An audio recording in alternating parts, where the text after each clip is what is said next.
Olá, você é muito bem-vindo a mais uma live da revista Conexão 2.0.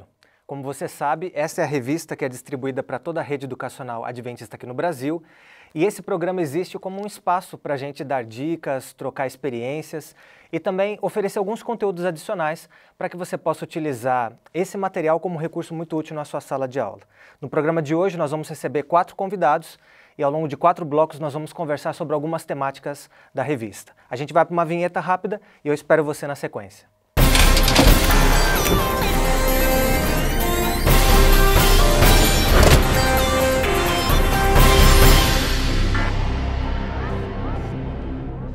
Já estamos de volta com o programa Conexão 2.0 e nesse primeiro bloco a gente conversa com o jornalista Thiago Basílio.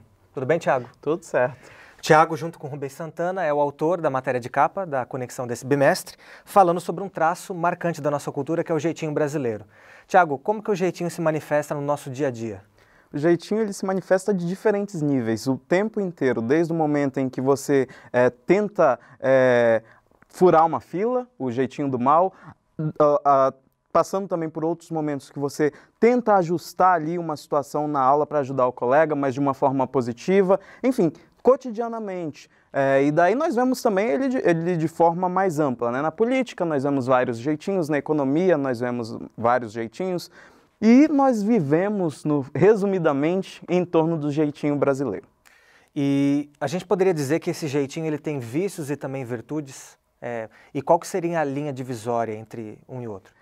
O ponto que eu achei interessante é que o que diferencia o jeitinho brasileiro, todo o mundo, muitos povos, eles tentam se readequar, lidam com o improviso, com a flexibilidade, com essas questões, né, que são marcas do jeitinho. Mas um ponto é muito característico do Brasil, que é utilizar o carisma para você conseguir coisas. Então, talvez esse seja o ponto perigoso. Você, com a sua habilidade de convencimento, você tentando dominar situações, você pode utilizar o jeitinho para o mal, tanto manipular na política, pessoas, exatamente, manipular resultados. O clássico da carteirinha de estudante, o mesmo do furar fila, etc, etc, etc. Uhum. E aí você entende que esse seria um sinal de criatividade, até foi isso que a gente colocou na capa, né? Uhum. É uma questão de sobrevivência, ou é falta de integridade, ou é tudo isso ao mesmo tempo? Eu acho que é um pouquinho de tudo, né? A gente vive num país que tem um abismo social, então as pessoas precisam sobreviver e isso exige muita criatividade, nós vemos isso cotidianamente, nas gambiarras da vida que nós vamos fazendo.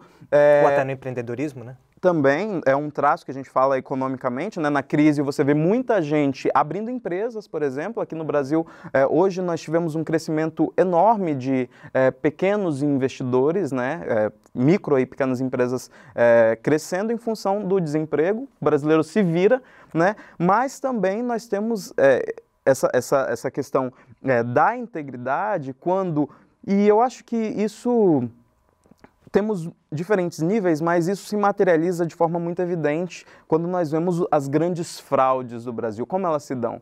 No tapinha no ombro, nos risos, naquele sentimento de você estar, de fato, sob domínio da situação e estar colocando as outras pessoas para trás e você tem essa sensação de esperteza de ser maioral. E até tripudiar sobre aqueles que foram lesados, né? Exatamente. Então, eu acho que vai um pouquinho da criatividade, vai um pouquinho da sobrevivência, mas vai também, em algum nível, pode comprometer a integridade.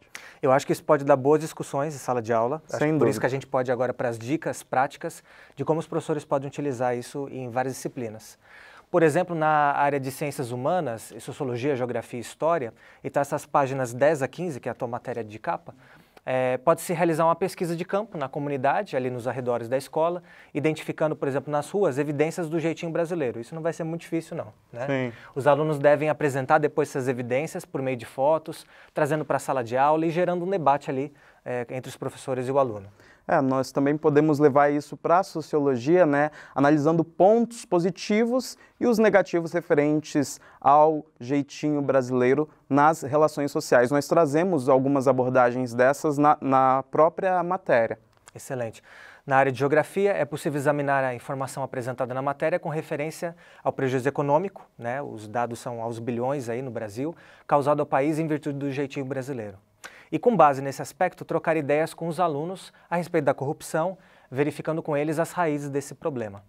Outra sugestão é trabalhar as medidas que foram apontadas, aliás, isso foi até mencionado na campanha agora eleitoral, sobre a ONG Transparência Internacional, que listou ali mais ou menos 7 ações muito importantes que poderiam ser colocadas em prática para prevenir e combater a corrupção. Outro ponto a tratar em sala de aula é conscientizar os alunos de qual seria o potencial do país, por exemplo, se esse jeitinho brasileiro fosse canalizado só para coisas positivas. A gente pode, evidentemente, levar para a história, né, e analisar raízes históricas do jeitinho no Brasil, compreendendo os desdobramentos desses comportamentos com abordagens e contextos a partir de contextos históricos. Muito bem. Tiago, eu te agradeço muito a tua presença, eu acho que o pessoal vai curtir a matéria. A gente podia dar um jeitinho para falar mais tempo, verdade, né? Mas esse fica jeitinho nós vamos ter que ser tolhidos por causa disso, nós temos que adequar outros entrevistados, mas agradeço, Tiago, a presença e convido você a ficar no próximo bloco com a gente, rapidinho, um intervalo, a gente volta com a professora Doris Lima falando um pouquinho sobre orientação vocacional. Até lá!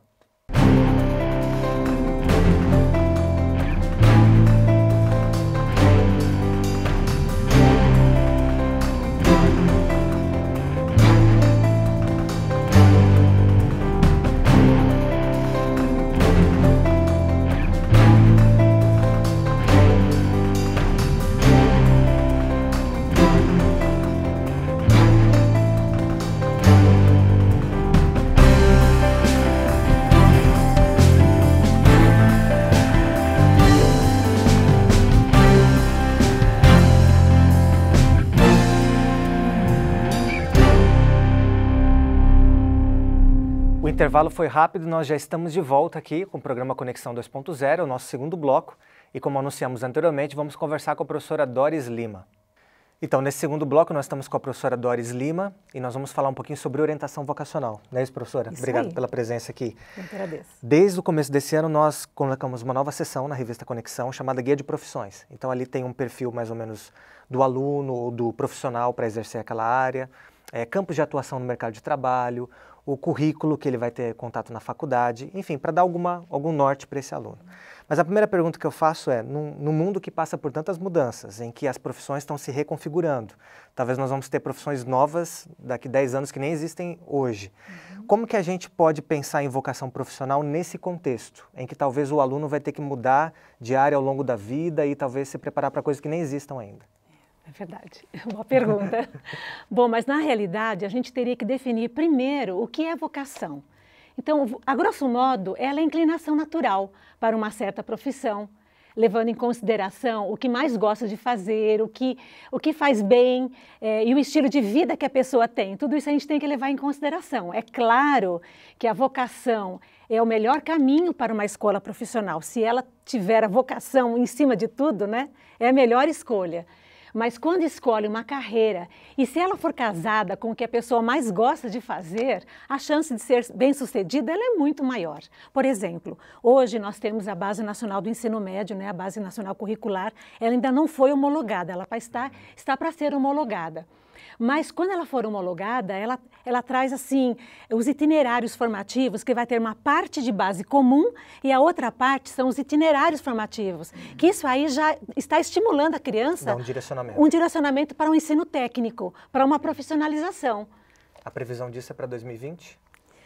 Nós estamos aguardando, nós já temos 2 versões da Base Nacional, nós estamos guardando a 3ª versão para ser homologada. Então, se ela for homologada, não sei se esse final de ano, mas quem sabe o ano que vem, nós temos 2 anos para a implantação dessa base no mercado, né? Tem muita coisa ainda para acontecer, porque o governo que vai decidir, inclusive, quais são esses itinerários formativos, ou vocações, ou orientações vocacionais. Eu sou de uma época onde eu fiz curso técnico também no ensino médio, né? Então, possivelmente está voltando alguma coisa desse tipo, que tem pontos positivos, né, para a gente poder ver. E professora, pensando um pouquinho, a gente pensa em ensino médio talvez como preparação via de regra para a graduação, para a universidade, sim, mas o curso técnico também é uma possibilidade, sempre foi, e talvez ela vai ser mais incentivada agora. Quais vantagens a senhora vê entre cursar um curso técnico, um curso superior, ou até mesmo, quem sabe, no fim do ensino médio, se ele está em muita dúvida quanto a que rumo seguir, até passar um período no exterior, aprendendo um idioma, ou tendo uma vivência cultural nova? Tá. Bom, Eu vou dizer por minha experiência, o ensino superior sempre é o melhor, né? Ele vai ter muito mais chance, inclusive, de partes financeiras lá no futuro. Mas o curso técnico já te dá também uma bagagem, já te dá uma profissão, que é interessante. Hoje em dia tem a parte tecnológica aí, os cursos tecnológicos, não só cursos tecnológicos, mas como o mercado tecnológico, como youtubers e outras coisas que estão surgindo aí, novas profissões no mercado, que está em fase. Você falou uma parte do intercâmbio cultural, né? Esse intercâmbio cultural eu vejo assim, quem é que vai proporcionar esse intercâmbio cultural? Se é a família, se é a escola, ele vai definir quando ele se formar, quando ele terminar uma graduação, ele vai fazer o intercâmbio como um aprimoramento, né? Então tem que ver, tem muitos pontos a considerar como um intercâmbio, que hoje, logicamente, sem o inglês tem muita coisa que a gente necessita, né? Da segunda língua, da língua inglesa.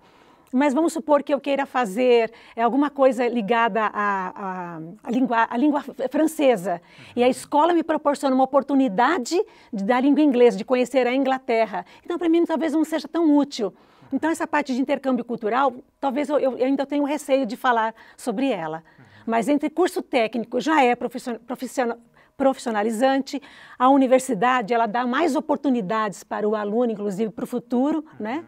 E o tecnológico hoje é um grande mercado novo que está se abrindo, né? Excelente. Vamos às dicas então. Professora, na área de linguagens, códigos e suas tecnologias, a matéria da página 16, que é uma reportagem sobre genialidade ou altas habilidades, fala, por exemplo, começar discutindo a ideia de genialidade não só como um QI alto, né, ligado à área de exatas, mas mostrando para os alunos que essa pode ser uma característica manifestada em várias inteligências e de que, às vezes, muitas das vezes, aqueles que têm altas habilidades numa área vão se mostrar deficientes em outras áreas, né? Então, não há essa integralidade nessa supercapacidade, né? Então, aí pode-se trabalhar, por exemplo, como conhecer melhor algumas personalidades históricas que manifestaram essas altas habilidades, né? De modo a identificar quem é ou foi considerado gênio em sua área de atuação, e cada disciplina poderia explorar isso, né, dentro do seu campo do conhecimento. Outra, por exemplo, né, algumas perguntas sugestivas, né, para serem feitas aos alunos, né? Quais são as principais características da personalidade dessa pessoa? Né? Que traços marcantes podem ser observados nas habilidades dela? Né? Uma outra pergunta. Por que a inteligência dessa pessoa foi considerada acima da média? Não é? São coisas que a gente pode considerar. Excelente. Professora, muito obrigado pela presença, pelos conselhos, pelas orientações. Uma alegria. Eu tenho certeza que essa sessão e outros recursos que a CPB Educacional, onde você trabalha aqui na CPB, o próprio portal de educação, pode oferecer aos nossos educadores, pode ajudar os alunos nessa fase tão delicada, tão difícil, de uma decisão importante como essa. Com certeza. E hoje, mais do que nunca, né, a gente está exigindo do ensino médio, exigindo do aluno, mais cedo ele encontrar a sua profissão. Né? E realmente, é uma luta. Eu peço que você espere só um pouquinho a gente, vamos para um rápido intervalo e no terceiro bloco a gente vai conversar com o Helder Brito, um contador, que vai falar um pouquinho sobre a profissão que está em destaque na conexão desse bimestre. É rapidinho, a gente já volta. Espalhadas como folhas de outono, as publicações adventistas chegaram ao Brasil há mais de 100 anos. Desde 1900, a Casa Publicadora Brasileira atua com o propósito de evangelizar por meio de publicações. Mas somente em 1983, a história dos livros didáticos da CPB teve início. A primeira publicação educacional brasileira foi Estratégias Ortográficas, de Jerusa Martins e Miriam Maranhão. Porém, nessa mesma época, outras autoras passaram a atuar, como a Eni e Esther Sarli, com a cartilha Este Mundo Maravilhoso, contribuindo com livros que fizeram história. Desde então, os livros de autores brasileiros começaram a ser produzidos, como Ciências e Ensino Religioso para o Ensino Fundamental. Ao longo dos anos, essa obra, que no início parecia mais um sonho, com a graça de Deus cresceu e se multiplicou. Hoje, os materiais didáticos da casa são publicados para todas as disciplinas e em níveis da educação básica. De 102 títulos de livros didáticos que a CPB possui, até hoje foram impressas mais de 46 milhões de unidades. E dos 202 títulos de livros paradidáticos, foram impressas mais de 3 milhões de unidades. A equipe que iniciou tudo lá em 1983 cresceu muito. Hoje, somente para trabalhar diretamente com os materiais didáticos, a casa tem uma gerência na qual trabalham 18 profissionais. Ligados a esses materiais estão 96 autores, 17 editores, 19 diagramadores e ilustradores, 17 web designers, sem mencionar os pré-impressores, impressores, finalizadores e expedidores. Atualmente, mais de 220 mil alunos de todo o Brasil têm acesso aos livros educacionais da CPB, tanto a versão impressa como também a versão digital. E todo o conteúdo e serviços oferecidos nas plataformas digitais. Com a internet como aliada, o poder do alcance da informação que a CPB Educacional transmite é enorme. Hoje, após 35 anos de produção e formação, a CPB Educacional agradece a todos que fizeram e fazem parte dessa história. História iniciada como uma pequena semente, mas que atualmente se transformou numa frondosa e renovada árvore que dá frutos de salvação. Livros didáticos da Casa Publicadora Brasileira. 35 anos educando para a eternidade. Estamos de volta com a live da Conexão 2.0 e no bloco anterior nós falamos sobre orientação vocacional, mas nesse a gente vai falar sobre a profissão que está em evidência na edição deste mês da revista Conexão. E para falar sobre contabilidade, nada melhor do que conversar com um contador. Helder Brito trabalha aqui na Casa Publicadora Brasileira, que é a editora da Igreja Adventista que produz a revista Conexão. Helder, quando eu fui editar o material sobre contabilidade, que é o guia de profissões dessa edição, eu fiquei em dúvida sobre usar a palavra contabilista e contador. Não sabia se eram sinônimos ou se tem diferença. Qual que é a diferença, se ela existe? Bom, o contador, ele é o formado em ciências contábeis. Ele tem um diploma.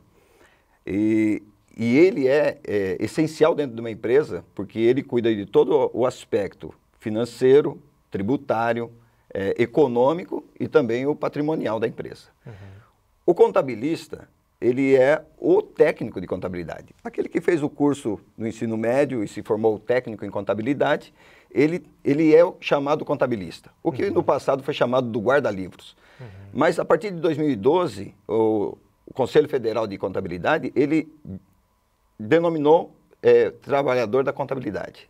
Né? Então não temos mais esse termo contabilista, mas é bem entendido. Agora, ambos fazem trabalhos semelhantes. Uhum. O contabilista, ele tanto trabalha na formação das informações, né? Os débitos e créditos, as conciliações, o ajuste fiscal, juros, os tributos.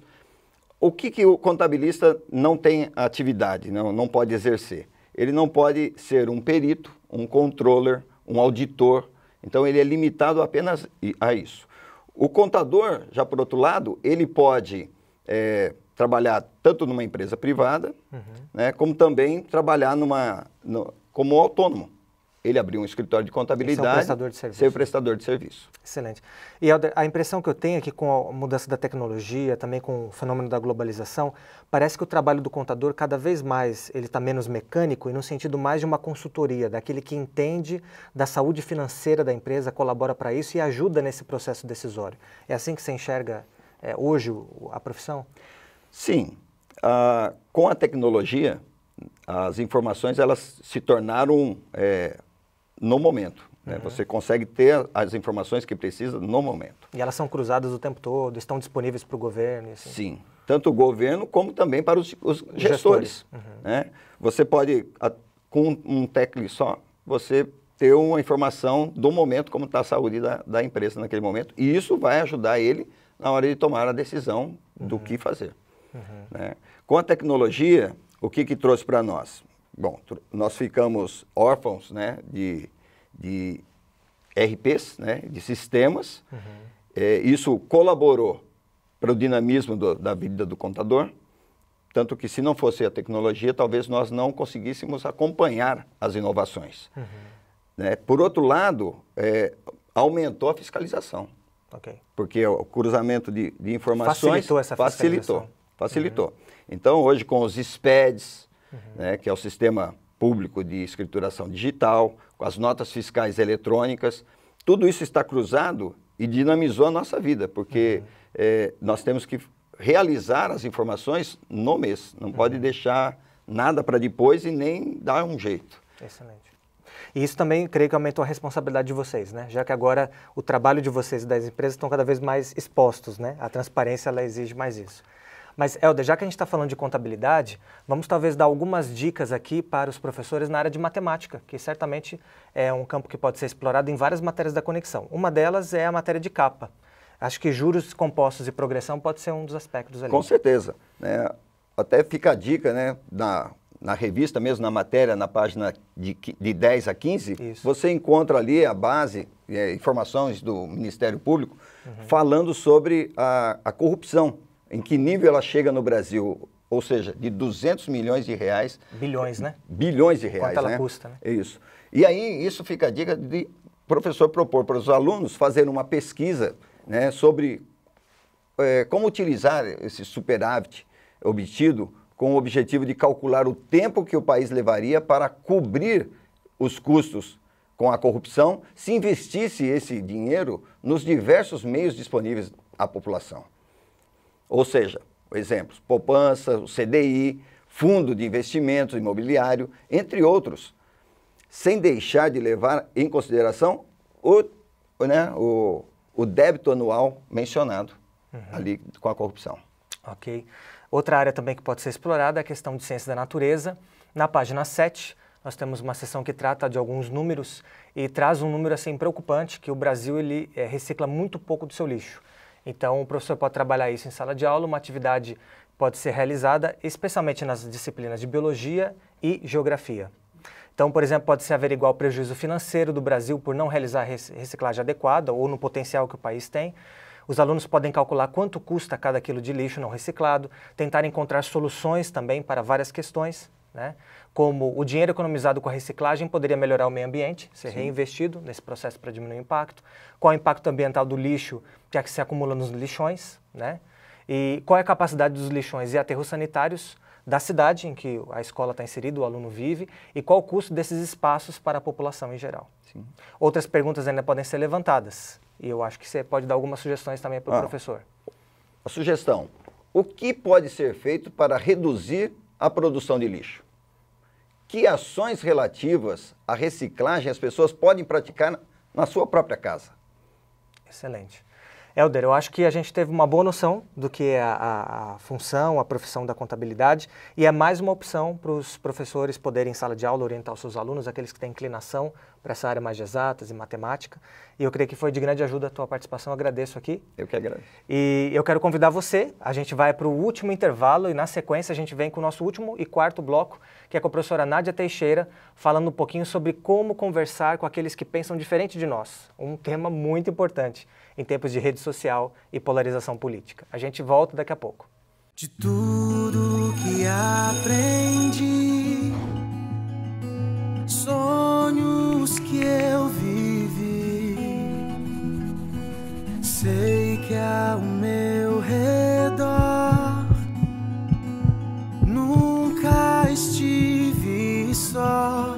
Você me ensinou a caminhar e eu não quero desistir de sonhar. Aprendi a enxergar além, aprendi a ser alguém. Já estamos de volta com o quarto e último bloco da live da revista Conexão 2.0. Aqui o tempo passa muito rápido, as dicas são preciosas e eu espero que você esteja aproveitando o nosso programa. Nesse último bloco nós vamos conversar com a educadora Nádia Teixeira e nós vamos falar um pouquinho sobre essa polarização que tem acontecido hoje nas redes sociais e como lidar com quem pensa diferente de nós. E para conversar sobre esse tema de polarização em redes sociais, a gente tem aqui no estúdio a professora Nádia Teixeira. Prazer estar aqui. Tudo bem, professora? Que é educadora, tem um mestrado na área de formação de professores e trabalha aqui na Casa Publicadora Brasileira na área da Universidade Corporativa. Exato, da educação adventista. Exatamente, que mexe com a educação continuada dos professores. Formação dos nossos professores no formato da educação à distância. Excelente. Professora, a gente está vendo muita polarização no contexto das eleições. Isso já vinha antes com outras temáticas nas redes sociais, mas isso foi acentuado agora nessa reta final. Como que a gente pode ter uma convivência saudável nesse contexto digital? É interessante a gente lembrar que as redes sociais é um espaço público, né? São um espaço público. Enquanto espaço público, nós necessitamos ter ali uma certa civilidade. Regras de convivência. Regras de convivência. Então seria muito interessante a gente resgatar algo que a gente fazia muito, como a gente está fazendo aqui, né? O olho no olho, onde a gente consegue manter um tom de voz adequado, a gente consegue estabelecer um diálogo. As redes sociais, o que elas estão fazendo? Elas estão dando um certo, entre aspas, empoderamento, o que está causando essa grande polarização. Porque aí eu crio realmente conteúdo, eu compartilho, às vezes até coisas que não são verdades, As fake news estão aí pra isso, né? Não são reais, mas isso se torna um estupim para a polarização, para as discussões e cada um achar o seguinte, o espaço aqui é meu, sou eu que mando e eu que defino o que eu quero. E assim também como está mais fácil subir o tom da voz, ou xingar, ou ser deselegante no contexto das redes sociais, eu percebo também que está muito fácil se desvincular.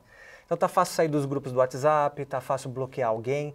Será que esse é o melhor caminho da gente tomar uma decisão como essa, de bloquear alguém no contexto da rede social e depois a gente vai ter convivência com essa pessoa, vai se encontrar no contexto da igreja, da família, do trabalho? O que você orientaria sobre isso? Dessas decisões são tomadas por impulso? Mais uma vez a gente tem aí a tal da polarização, né, em voga, em especial nesse momento eleitoral, e muitas pessoas bloquearam, muitas pessoas ali excluíram, e a gente precisa tomar cuidado, porque a nossa vida é além daquilo, é além daquele espaço. E aí a gente pode se lembrar de uma máxima que está na Bíblia, ame o teu próximo como a ti mesmo. E lembrar o seguinte, eu também sou responsável. Não é simplesmente eu bloquear o outro, mas o que eu estou fazendo nesse espaço da rede social que também provoca ou que às vezes causa um desconforto. Eu estou trabalhando para apaziguar ou estou trabalhando para ter problema? Então veja que a resposta não seria o bloquear ou o excluir. Mas seria, eu tenho discussão, eu tenho alguma dúvida, por que eu não entro, por exemplo, ali no inbox e converso com essa pessoa sem trazer uma exposição? Porque até essa exposição exagerada, exacerbada, ela está também muito polarizada e tem trazido grandes prejuízos para amigos, para famílias e para todo mundo. Então a gente precisa resgatar, novamente vou usar a palavra, né, civilidade, para que a gente possa então retomar a boa convivência, o bom diálogo, sem ser necessário excluir ou bloquear uma pessoa, né? E talvez essa dificuldade de conviver com um discurso contrário nas redes sociais também mostra a nossa dificuldade na vivência presencial de lidar com esse espaço democrático em que as pessoas podem opinar e podem pensar diferentemente de nós, né? Com certeza, né? E por isso a gente fala, né, dessa necessidade do resgate do pessoal e do olho no olho também, né? Porque até o gesto que eu faço, a forma que eu olho, tudo vai dizer se eu estou receptivo ou não para aquela mensagem, para aquilo que eu estou ali me propondo a dialogar. Ou será que eu estou só querendo falar? Exatamente. Professora, vamos aproveitar esses últimos minutos que temos então para dar algumas dicas para os nossos professores. Na área de ensino religioso, por exemplo, tem uma matéria muito interessante, um infográfico nas páginas 8 e 9, que explicam as 7 pragas do Apocalipse. Então, pode-se propor para os alunos, por exemplo, um grupo, uma pesquisa, para ele entender o que há de literal, de universal, como que são aqueles símbolos presentes no Apocalipse, como interpretar aquele texto, e o professor, a professora pode direcionar esse momento. Algumas perguntas sugestivas podem ser levantadas, né? Então, algumas perguntas que podem ser usadas lá em sala de aula para os alunos são: quais as referências ao Armagedon no cinema e na produção de livros? E existe realmente muitas produções em volta desse tema. Frequente, né? Exato. Outra pergunta, por que esse tema causa tanto medo nas pessoas? Falta conhecimento ou é porque ele realmente é assustador? O que está ali por trás disso? E a última pergunta, quais os possíveis cumprimentos literais de cada uma das pragas apocalípticas. Então, uma temática bem interessante aí para ser explorada. Excelente. Professora, obrigado pelos conselhos, pelo bate-papo e também pelas dicas. Eu que agradeço. E a gente vai terminando por aqui, mais um programa, Conexão 2.0. Espero que tenha sido útil para você, trazendo dicas, informações adicionais, para que possa enriquecer suas aulas e ser uma ferramenta realmente útil para o seu dia a dia com os alunos. A gente lembra que essa revista, a Conexão, está chegando na escola e também está disponível em nosso site, bem como outras revistas mais antigas. Todo o nosso acervo está disponível desde o ano aí de 2007 e você pode estar acompanhando e utilizando outros materiais que já foram pautados pela nossa equipe.